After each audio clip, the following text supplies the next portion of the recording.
We have millions of years of evolution hardwiring us to survive scarcity. Compensatory survival mechanisms our body uses to defend against weight loss.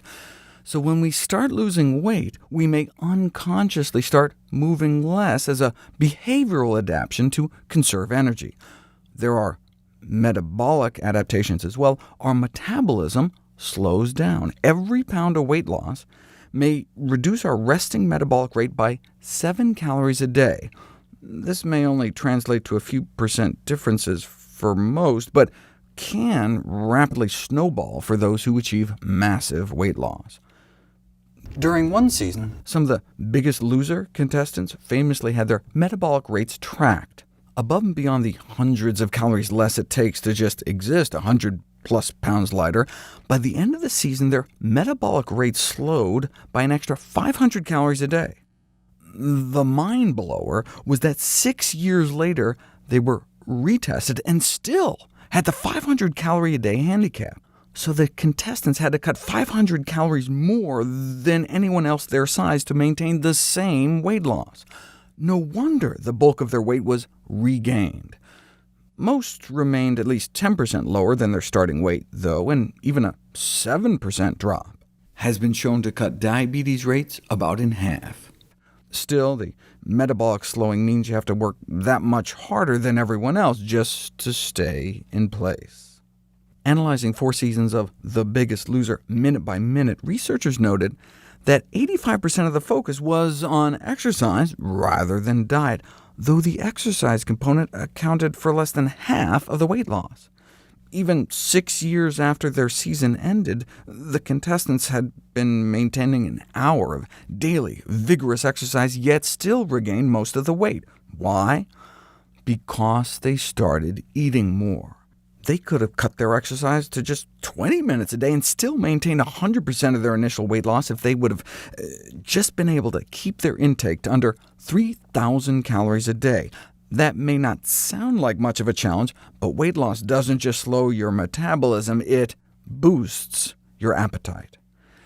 If it were just a matter of your weight settling at the point at which your reduced calorie intake matches your reduced calorie output, it would take years for your weight loss to plateau. Instead, it often happens within 6 to 8 months. You may know the drill. Start the diet, stick to the diet, and then weight loss stalls 6 months later. What happened? Don't blame your metabolism. That just plays a small part. What happened is that you likely actually stopped sticking to your diet because your appetite went on a rampage. Let's break it down. If you cut 800 calories out of your daily diet, 2,600 calories a day down to 1,800, and your weight loss stalls after 6 months, then what happened is that at the end of the first month you think you're still cutting 800 calories, but you may actually only be down about 600 calories a day. By month 2, you're only down about 500, month 3, 300, and by month 6, you're only eating 200 calories less than before you went on the diet. In other words, you inadvertently suffered an exponential increase in calorie intake over those 6 months. Yet you may not even realize it, because by that time your body may have ramped your appetite up 600 calories, so it still feels as though you're eating 800 calories less, but it's actually only 200. Since an 800-calorie drop in intake may slow your metabolism and physical activity about 200 calories a day, with no difference between calories in and calories out at 6 months, no wonder your weight loss grinds to a complete halt. The slow upward drift in calorie intake on a new diet is not because you got lazy.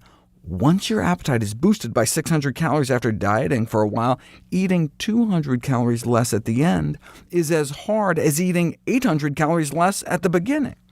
So you can maintain the same disciplined level of willpower and self-control and still end up stagnating.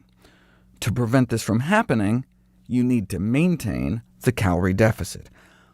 How is that possible in the face of a ravenous appetite? Hunger is a biological drive. Asking someone to eat smaller portions is like asking someone to take fewer breaths. You can white-knuckle it for a bit, but eventually nature wins out. That's why I wrote How Not to Diet. There are foods that can counter the slowing of our metabolism and suppress our appetite. Ways of eating to counter the behavioral adaptation and even eat more food, yet still lose weight. Due to the metabolic slowing and increased appetite that accompanies weight loss, sustained weight loss requires a persistent calorie deficit of 300 to 500 calories a day. This can be accomplished without reducing portion sizes, simply by lowering the calorie density of meals. This can result in the rare combination of weight loss with both an increase in quality and even quantity of food consumed. I'm going to do a whole series of videos about it. The bottom line is that sustainable weight loss is not about eating less food, it's about eating better food.